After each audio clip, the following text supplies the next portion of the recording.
हर दर तू दुत कारण होंदा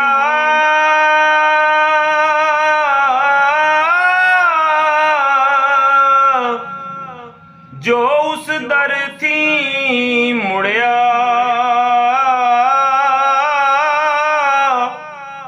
उसे दा उस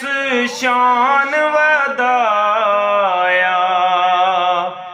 जो उस पासे उड़िया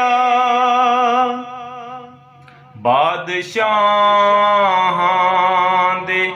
शाह उस अगे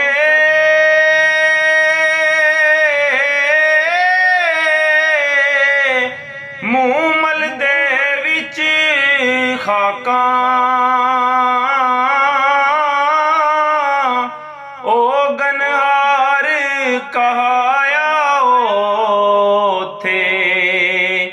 सच्चियां साफां पाकां मगरूरां नूं पकड़ना करदा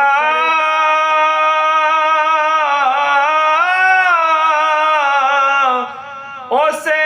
वक्त शताबी माजूरां नूं चुके नाही करके कैर खराबी जे कर खफगी करे असां पे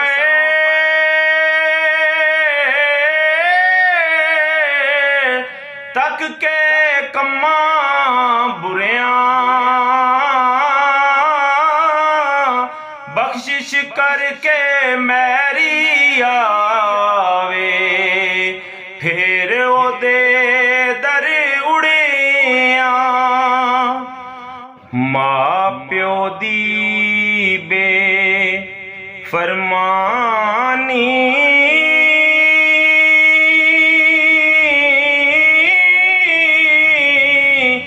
जो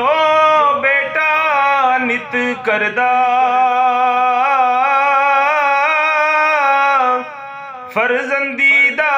प्यार ना रैंदा